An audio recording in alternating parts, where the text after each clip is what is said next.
വിശദമായ വാർത്തകളിലേക്ക്. സജി ചെറിയാന്റെ സത്യപ്രതിജ്ഞയിൽ നിയമോപദേശം തേടിയെന്ന് ഗവർണർ. നിയമോപദേശത്തിന്റെ വിശദാംശങ്ങൾ പരിശോധിച്ച ശേഷം മറുപടി നൽകും. ഈ വിഷയം മറ്റുള്ളവയിൽ നിന്ന് വ്യത്യസ്തമാണ്. സജി ചെറിയാന്റെ പ്രസ്താവനയുടെ അടിസ്ഥാനത്തിൽ അന്ന് രാജി അനിവാര്യമായിരുന്നു. ഇപ്പോൾ സാഹചര്യം എങ്ങനെ മാറിയെന്ന് നോക്കുമെന്നും ഗവർണർ പറഞ്ഞു. No, in normal circumstances, it is, in my opinion, it is essential for the governor to accept the recommendation of the chief minister. But this is not a normal case. He is not being inducted for the same time, for the first time. This is a case which is totally different. The charge against him was that he tried to lower the dignity of the Constitution of India. Now, certainly one must, I do not know, I have not made up my mind, I have not seen any paper, but this case is different from normal induction into the cabinet. So I will first look at the papers, ground, how, if there was a case registered against him, at what level he has been exonerated, all these things I will have to see. Delhi Nair പരാമർശം പിൻവലിച്ചും ശശി തരൂരിനെ പുകഴ്ത്തിയും NSS. Tharoor Kerala പുത്രനാണെന്ന് NSS general secretary G Sukumaran Nair മനംജയന്തി സമ്മേളനത്തിൽ പറഞ്ഞു. ഒരു നായർക്ക് മറ്റൊരു നായരെ ഇഷ്ടമാകാത്ത അവസ്ഥ തനിക്ക് കോൺഗ്രസിലുണ്ടെന്ന് പ്രതിപക്ഷ നേതാവ് VD സതീശനെ ഉന്നം വെച്ചുകൊണ്ട് തരൂർ തുറന്നടിച്ചു. NSS വേദിയിലെത്തിക്കുക മാത്രമല്ല, തരൂരിനോടുള്ള നിലപാട് തിരുത്തി പ്രഖ്യാപിക്കുകയായിരുന്നു ജി സുകുമാരൻ നായർ. തരൂരിനെ വാനോളം പുകഴ്ത്തിയ സുകുമാരൻ നായർ മുൻപ് പറഞ്ഞത് തെറ്റായിപ്പോയെന്നും പരസ്യമായി പറഞ്ഞു. ഇദ്ദേഹം തിരുവനന്തപുരത്ത് മത്സരിക്കാൻ വന്നപ്പോൾ ഡൽഹി നായരാണെന്ന് പറഞ്ഞയാളാണ് ഞാൻ. ആ തെറ്റ് തിരുത്താനും കൂടിയാണ് അദ്ദേഹത്തെ ഇന്നിവിടെ വിളിച്ചു വരുത്തിയിരിക്കുന്നത്. അദ്ദേഹം ഡൽഹി നായരല്ല, കേരള പുത്രനാണ്, വിശ്വപൗരനാണ്. മന്നത്ത് പത്മനാഭനെയും ജി സുകുമാരൻ നായരെയും വാനോളം പുകഴ്ത്തിക്കൊണ്ടായിരുന്നു ശശി തരൂരിന്റെ പ്രസംഗം. ഇടയ്ക്ക് മന്നത്തിന്റെ ചില വാചകങ്ങൾ ഉദ്ധരിച്ചുകൊണ്ട് പ്രതിപക്ഷ നേതാവ് VD സതീശനെ പരോക്ഷമായി ഉന്നവെക്കാനും തരൂർ തയ്യാറായി. ഒരു നായർക്ക് മറ്റൊരു നായരെ അംഗീകരിക്കാൻ പറ്റില്ല എന്ന് അദ്ദേഹം ഒരു ഒബ്സർവേഷൻ ചെയ്തിട്ടുണ്ട്. അത് അദ്ദേഹം പറഞ്ഞത് ഒരു 80 വർഷം മുമ്പാണ്, അല്ല 100 വർഷം മുമ്പാണ് അദ്ദേഹം പറഞ്ഞത്. പക്ഷേ രാഷ്ട്രീയത്തിൽ ഞാനും ഇടയ്ക്കിടയ്ക്ക് മനസ്സിലാക്കുന്ന ഒരു കാര്യമാണ് എപ്പോഴും. പിന്നീട് മാധ്യമപ്രവർത്തകരുടെ ചോദ്യത്തിന് ഏതെങ്കിലും ഒരു നേതാവിനെ മാത്രമല്ല ഉദ്ദേശിച്ചതെന്ന് തരൂർ വിശദീകരിച്ചു. അല്ല, ഞാൻ ആരെയും ഉദ്ദേശിച്ചെന്ന് പറയണ്ട. അദ്ദേഹം പറഞ്ഞൊരു കാര്യം, ആ വാചകം മന്നത്തിന് ഞാൻ കോട്ട് ചെയ്തു, അദ്ദേഹം അങ്ങനെ പറഞ്ഞതായിരുന്നു. അപ്പൊ അത് ആ അനുഭവം എനിക്ക് പലതവണ ഉണ്ടായിട്ടുണ്ട്. അത് ഒരു വ്യക്തിയെ മാത്രം ചിന്തിച്ച് പറയായിരുന്നില്ല. NSS ആസ്ഥാനത്തെത്തിയ ശശി തരൂരിന് വൻ സ്വീകരണമാണ് ലഭിച്ചത്. K മുരളീധരൻ, തിരുവഞ്ചൂർ രാധാകൃഷ്ണൻ, കൊടിക്കുന്നിൽ സുരേഷ്, MK രാഘവൻ, ആന്റോ ആന്റണി ഉൾപ്പെടെയുള്ള മുതിർന്ന കോൺഗ്രസ് നേതാക്കൾ സദസ്സിലിരിക്കെയാണ് തരൂർ പ്രസംഗിച്ചത്. മാധ്യമങ്ങൾ എത്തും മുൻപേ രാവിലെ 8 മണിയോടെ രമേശ് ചെന്നിത്തല മന്നം സമാധിയിൽ പുഷ്പാർച്ചന നടത്തി മടങ്ങി. NSSന് രാഷ്ട്രീയമായി തരൂരിലാണിനി പ്രതീക്ഷ എന്ന് കൃത്യമായി വ്യക്തമാക്കുന്നതായിരുന്നു ഇത്തവണത്തെ മന്നം ജയന്തി. ന്യൂസ് 18 കോട്ടയം. മാരാമൺ കൺവെൻഷനിലും ശശി തരൂർ പങ്കെടുക്കും. ഫെബ്രുവരി 18 നടക്കുന്ന യുവവേദിയിലാണ് തരൂർ പങ്കെടുക്കുക. യൂത്ത് ആൻഡ് മൈഗ്രേഷൻ എന്ന വിഷയത്തിലാണ് തരൂർ സംസാരിക്കുക. മുസ്ലിം ലീഗ് വിളിച്ച സമുദായ സംഘടനകളുടെ യോഗത്തിൽ നിന്ന് വിട്ടുനിന്ന മുജാഹിദ് പ്രസ്ഥാനം. മുജാഹിദ് സമ്മേളനത്തിൽ നിന്ന് പാണക്കാട് കുടുംബത്തെ വിലക്കിയ സമസ്തയ്ക്കുള്ള മറുപടിയാണ് ബഹിഷ്കരണമെന്ന് KNM നേതൃത്വം വ്യക്തമാക്കി. എന്നാൽ മറ്റു പരിപാടികളിൽ പങ്കെടുക്കേണ്ടതുകൊണ്ടാണ് സമ്മേളനത്തിന് എത്താൻ ആകാഞ്ഞതെന്ന് സാദിഖ് അലി ശിഹാബ് തങ്ങൾ മറുപടി പറഞ്ഞു. KNM ബഹിഷ്കരണത്തെക്കുറിച്ച് പ്രതികരിക്കാനും മുസ്ലിം ലീഗ് അധ്യക്ഷൻ തയ്യാറായില്ല. മുജാഹിദ് സമ്മേളനത്തിൽ പങ്കെടുക്കേണ്ടെന്ന് തീരുമാനിച്ച പാണക്കാട് കുടുംബത്തിനും അവരെ വിലക്കിയ സമസ്ത നേതൃത്വത്തിനും അതേ നാണയത്തിൽ മറുപടി നൽകുകയാണ് KNM. ഏക സിവിൽ കോഡ്, ജെൻഡർ ന്യൂട്രാലിറ്റി എന്നിവ ചർച്ച ചെയ്യാൻ പാണക്കാട് സാദിഖ് അലി തങ്ങളുടെ അധ്യക്ഷതയിൽ വിളിച്ച യോഗത്തിൽ മുജാഹിദ് നേതാക്കൾ പങ്കെടുത്തില്ല. സമസ്ത വിലക്കിനെ തുടർന്ന് പാണക്കാട് കുടുംബം സമ്മേളനത്തിൽ പങ്കെടുക്കാത്തതിന്റെ തുടർച്ചയായിരുന്നു കോർഡിനേഷൻ കമ്മിറ്റിയിൽ നിന്ന് വിട്ടുനിൽക്കാനുള്ള മുജാഹിദ് നേതാക്കളുടെ തീരുമാനവും. മുസ്ലിം ലീഗിനെയും പാണക്കാട് കുടുംബത്തെയും സമസ്ത നിയന്ത്രിക്കുന്നതിൽ മുജാഹിദ് പ്രസ്ഥാനത്തിന് കടുത്ത അതൃപ്തിയുണ്ട്. മുസ്ലിം ലീഗിന്റെ നേതാക്കളായതുകൊണ്ടാണ് പാണക്കാട് കുടുംബത്തെ ക്ഷണിച്ചതെന്ന് KNM സെക്രട്ടറി അബ്ദുൽ മജീദ് സൊലാഹി വ്യക്തമാക്കി. പാണക്കാട് കുടുംബത്തെ ഭീഷണിപ്പെടുത്തി എത്രകാലം സമസ്ത മുന്നോട്ടു പോകുമെന്നും അദ്ദേഹം ചോദിച്ചു. സമ്മേളനത്തിലും സമസ്തക്കെതിരെ രൂക്ഷ വിമർശനം ഉയർന്നിരുന്നു. മുജാഹിദ് പ്രസ്ഥാനം ശക്തിപ്പെടുമ്പോൾ കേരളത്തിൽ ഏറ്റവും അധികം ദുർബലപ്പെടുക സമസ്തയാണ്. ദുർവാശിയുടെ ദുഷാഢ്യത്തിന്റെ പൗരോഹിത്യ കൂട്ടായ്മയുടെ പേരാണ് സമസ്ത എന്ന് പറയുന്നത്. എന്നാൽ മുൻകൂട്ടി നിശ്ചയിച്ച പരിപാടികൾ ഉള്ളതിനാലാണ് സമ്മേളനത്തിൽ പങ്കെടുക്കാഞ്ഞതെന്ന് സാദിഖ് അലി ശിഹാബ് തങ്ങൾ വിശദീകരിച്ചു. ഞാൻ നേരത്തെ ഏറ്റ പരിപാടികൾ വേറെ ഉണ്ടായിരുന്നു, അതുകൊണ്ടാണ്. മുൻകൂട്ടി നിശ്ചയിച്ച പരിപാടികളുള്ളതുകൊണ്ട് അങ്ങനെ അത് അവരുമായി സംസാരിച്ചിട്ടുണ്ട്. കോർഡിനേഷൻ കമ്മിറ്റിക്ക് ശേഷമുള്ള വാർത്താ സമ്മേളനത്തിലും ബഹിഷ്കരണത്തെക്കുറിച്ച് പ്രതികരിക്കാൻ സാദിഖ് അലി തങ്ങൾ തയ്യാറായില്ല.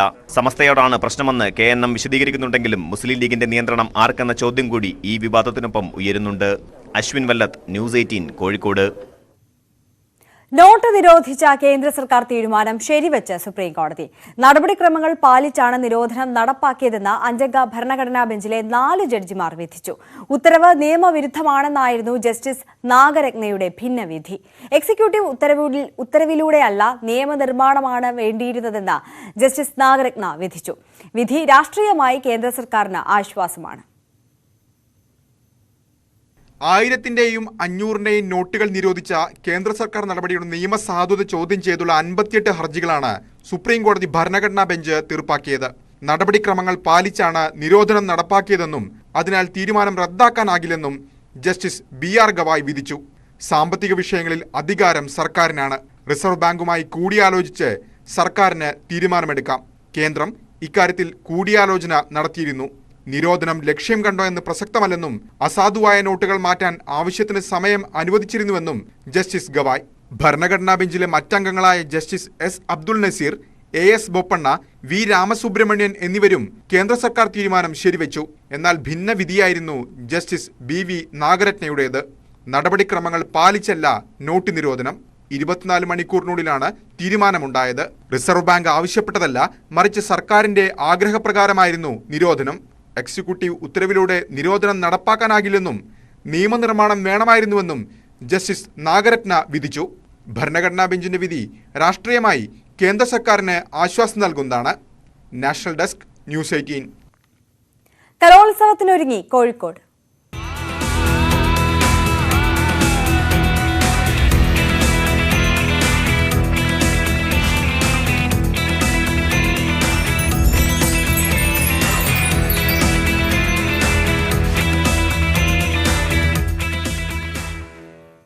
സംസ്ഥാന സ്കൂൾ കലോത്സവത്തിലെ മത്സരാർത്ഥികളുടെ സംഘം കോഴിക്കോട്ട് എത്തിത്തുടങ്ങി. തിരുവനന്തപുരം, കൊല്ലം ജില്ലകളിൽ നിന്നെത്തിയ ആദ്യ സംഘത്തെ മധുരം നൽകി മന്ത്രിമാരായ ശിവൻകുട്ടിയും മുഹമ്മദ് റിയാസും സ്വീകരിച്ചു.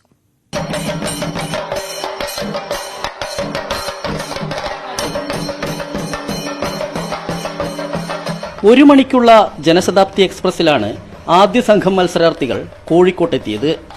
താളമേള വാദ്യങ്ങളോടെയായിരുന്നു കലോത്സവ മത്സരാർത്ഥികൾക്ക് റെയിൽവേ സ്റ്റേഷനിൽ സ്വീകരണം. കോഴിക്കോടൻ ഹലുവയുമായി കാത്തുനിന്ന മന്ത്രിമാരായ ശിവൻകുട്ടിയും മുഹമ്മദ് റിയാസും കുട്ടികൾക്ക് മധുരം നൽകി.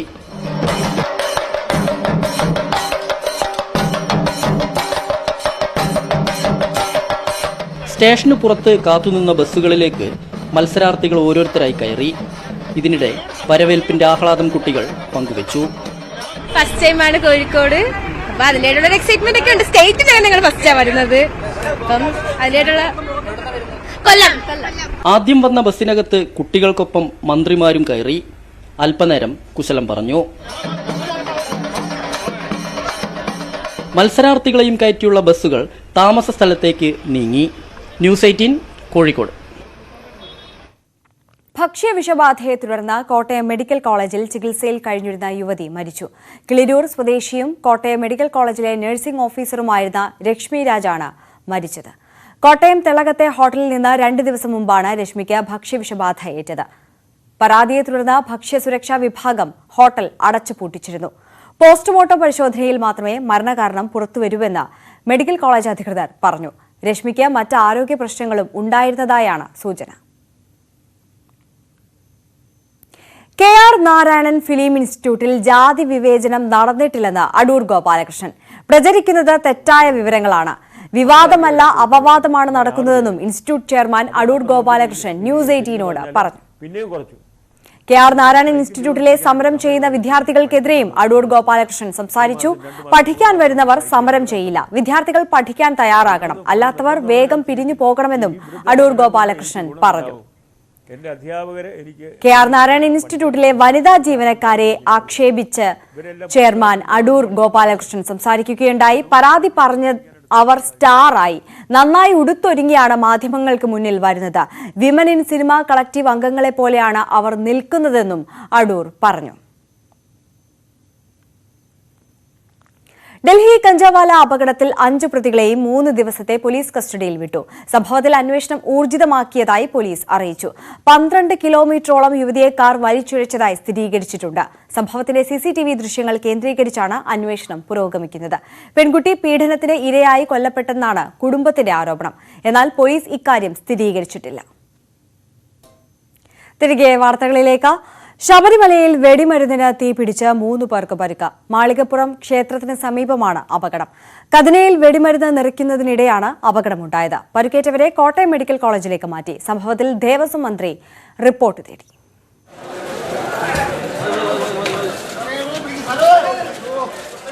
വൈകിട്ട് 5 മണിക്കാണ് ശബരിമല മാളികപ്പുറം ക്ഷേത്രത്തിന് സമീപമുള്ള വെടിപ്പുരയിൽ കതിന പൊട്ടിത്തെറിച്ച് 3 പേർക്ക് പൊള്ളലേറ്റത്.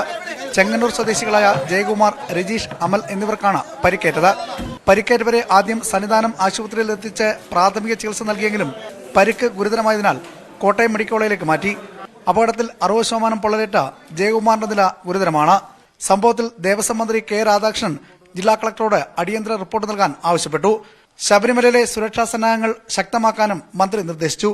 പരിക്കേറ്റവർക്ക് മികച്ച ചികിത്സ ലഭ്യമാക്കാനും നിർദ്ദേശിച്ചിട്ടുണ്ട്. അപകടം നടന്ന ഉടൻ തന്നെ ഫയർഫോഴ്സും NDRF സംഘത്തിന്റെ നേതൃത്വത്തിൽ രക്ഷാപ്രവർത്തനം നടത്തിയതിനാൽ വൻ ദുരന്തമാണ് ഒഴിവായത്. മാളികപ്പുറം ക്ഷേത്രത്തിന് സമീപം നടന്ന അപകടം ഗൗരവം വർദ്ധിപ്പിക്കുന്നതാണ്. ന്യൂസ് 18 സന്നിധാനം.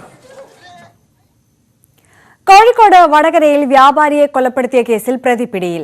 തൃശൂർ വാടാനപ്പള്ളി സ്വദേശി മുഹമ്മദ് ഷഫീഖിനെയാണ് പ്രത്യേക അന്വേഷണ സംഘം പിടികൂടിയത്. ഡിസംബർ 25-നാണ് വടകര പഴയ ബസ് സ്റ്റാൻഡിന് സമീപത്തെ കടയിൽ വ്യാപാരിയായ രാജനെ മരിച്ച നിലയിൽ കണ്ടെത്തിയത്. തുടർന്ന് നടത്തിയ അന്വേഷണത്തിൽ കൊലപാതകമെന്ന് തെളിഞ്ഞു. വ്യാപാരിയുടെ സ്വർണ്ണാഭരണങ്ങളും ബൈക്കും പ്രതി കൈക്കലാക്കിയിരുന്നു. പ്രതി കുറ്റം സമ്മതിച്ചെന്നും കൂടുതൽ ചോദ്യം ചെയ്തു വരികയാണെന്നും റൂറൽ SP പറഞ്ഞു. നിരവധി കേസുകളിൽ പ്രതിയായ പോലീസ് ഉദ്യോഗസ്ഥൻ സുനുവിനെതിരെ നടപടി കടുപ്പിച്ച് DGP. നാളെ രാവിലെ 11-ന് പോലീസ് ആസ്ഥാനത്ത് ഹാജരാകാൻ DGP നോട്ടീസ് നൽകി. പിരിച്ചുവിടാതിരിക്കാനുള്ള കാരണം വിശദീകരിക്കാനാണ് ഹാജരാകേണ്ടത്. പിരിച്ചുവിടുന്നതിൽ തീരുമാനം മറ്റന്നാളുണ്ടാകും. പീഡനം ഉൾപ്പെടെ ഒട്ടേറെ കേസുകളിൽ പ്രതിയാണ് ഇൻസ്പെക്ടർ PR സുനു. എറണാകുളത്ത് മണൽ കടത്താൻ പോലീസ് കൈക്കൂലി വാങ്ങുന്ന ദൃശ്യങ്ങൾ പുറത്ത്. അയ്യമ്പുഴ ഗ്രേഡ് SI ബൈജുക്കുട്ടൻ പണം ചോദിച്ചു വാങ്ങുന്ന ദൃശ്യങ്ങളാണ് പ്രചരിക്കുന്നത്. സംഭവത്തിൽ ജില്ലാ പോലീസ് മേധാവി അന്വേഷണത്തിന് നിർദ്ദേശം നൽകി. പോലീസ് വാഹനങ്ങൾക്ക് ഇന്ധനക്ഷാമം രൂക്ഷം.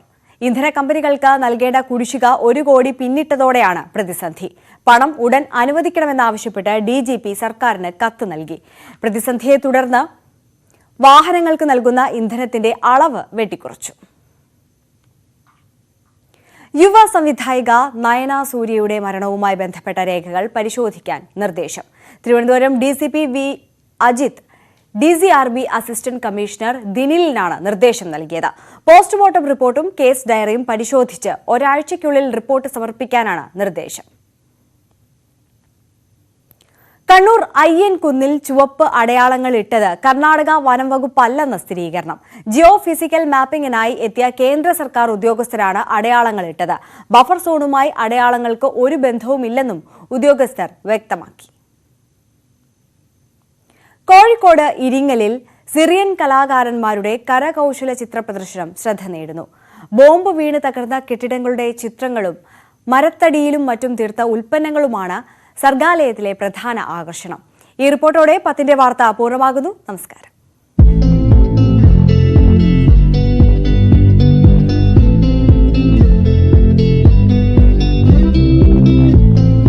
സിറിയൻ തലസ്ഥാനമായ ഡമാസ്കസിൽ ഇവർ ഈ ചിത്രങ്ങളിൽ വരച്ച പല കെട്ടിടങ്ങളും ഇന്നുണ്ടാകില്ല. രക്തരൂഷിതമായ യുദ്ധകാലത്ത് പലതും ബോംബ് വീണ് മണ്ണടിഞ്ഞിട്ടുണ്ട്. നിർമ്മാണചാരുതയിൽ വേറിട്ട ഈ കെട്ടിടങ്ങൾ ക്യാൻവാസിൽ പകർത്തിയ ഇവരുടെ വികാരം ലോകത്തിന് മനസ്സിലാകുന്നുണ്ടാകും. കോഴിക്കോട് ഇരിങ്ങലിലെ സർഗാലയയിലെ അന്താരാഷ്ട്ര കരകൗശല മേളയിൽ ഇത്തരം ചിത്രങ്ങൾക്ക് പുറമെ മറ്റനേകം കരകൗശല വസ്തുക്കൾ ഇവർ സിറിയയിൽ നിന്ന് എത്തിച്ചിട്ടുണ്ട്. Good, but now very expensive hand painting is all the pictures is from old city, from my old city. There is street, building. Yes, old city Damascus. Yes, street because it's history. There is a very area famous like Amawi Mosque. There is a lot of there. This picture from this area. കരകൗശല രംഗത്തിന് വലിയ പിന്തുണയൊന്നും സിറിയയിൽ സർക്കാരിന്റെ ഭാഗത്തു നിന്ന് ലഭ്യമാകാറില്ല. എന്നാൽ ലോകത്തിന്റെ വിവിധ ഭാഗങ്ങളിലെ പിന്തുണ തന്നെയാണ് ഇവർക്ക് ഊർജം പകരുന്നത്. ന്യൂസ് 18 കോഴിക്കോട്.